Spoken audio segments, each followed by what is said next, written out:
Gold has always been more than just a metal. For thousands of years, it's been the ultimate store of value, the foundation of empires, and the silent witness to humanity's greatest crimes. And in the chaos following the Second World War, more gold changed hands in secret than perhaps at any other time in history.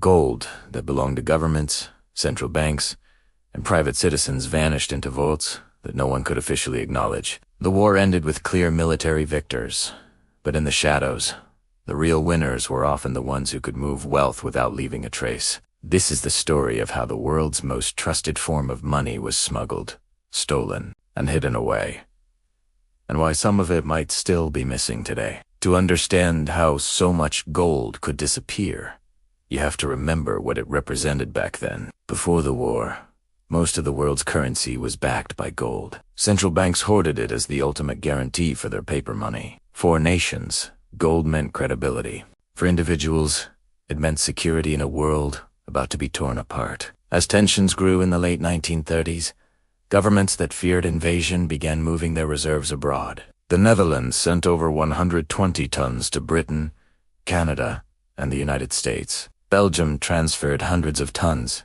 to what they thought were safe locations. When the Nazis advanced in 1940, they moved quickly to seize the gold of every occupied country. This wasn't just loot. It was a tool of war finance. Nazi Germany used captured gold to buy critical war supplies from neutral countries, especially Switzerland, whose banks were more than willing to accept it without asking too many questions. The most infamous case was Belgium's gold. Belgium had sent 198 tons of its reserves to the Bank of France for safekeeping. When France itself fell, that gold was shipped to West Africa, then under Vichy control. From there, it quietly made its way back into the hands of the German Reichsbank, effectively financing the Nazi war effort. But Nazi theft was only one part of the story. As the war dragged on, the Japanese Empire was doing its own plundering in Asia, in occupied China, Southeast Asia, and the Philippines.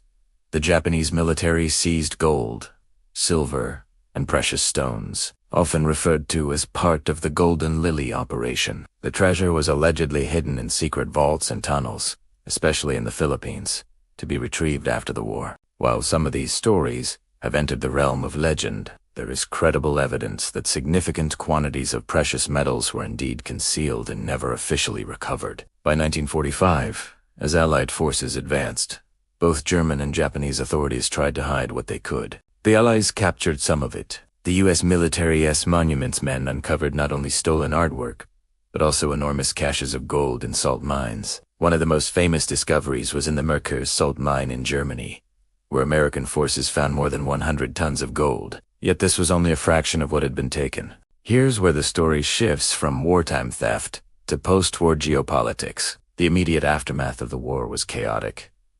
Europe lay in ruins, and the Cold War was beginning. This was fertile ground for unaccounted wealth to be absorbed into new power structures. The Allies set up a commission in 1946 to redistribute recovered gold, and it processed around 336 tons. But compared to the thousands of tons believed to have been seized, this was a small share. The rest had vanished into private vaults or state reserves that were never acknowledged. The role of neutral nations like Switzerland was highly controversial. Swiss banks purchased hundreds of millions of dollars worth of gold from Nazi Germany during the war. In the late 1990s, investigations confirmed that these banks had knowingly dealt in stolen gold and maintained secrecy long after the war. The post-war years also saw the rise of covert intelligence operations, funded partly by these untraceable assets. In a world divided between East and West, having access to gold that couldn't be linked to any official ledger was invaluable. In T-Sensei, the gold didn't simply vanish. It was repurposed into the machinery of a new kind of global conflict.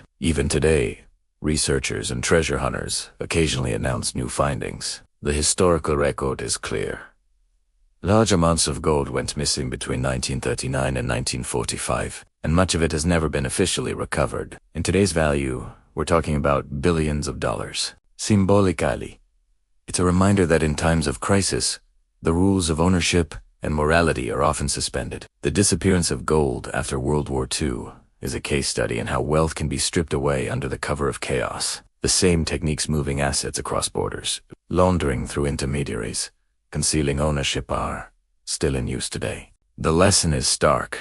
Gold may feel like the safest asset, but its safety ultimately depends on who controls it. When global systems are under stress, whether from war or economic collapse, the line between legal transfer and outright theft becomes very thin. In today's world of digital money and shifting alliances, the question is not whether wealth can still disappear, it's how fast it can happen and whether you will notice before it is too late.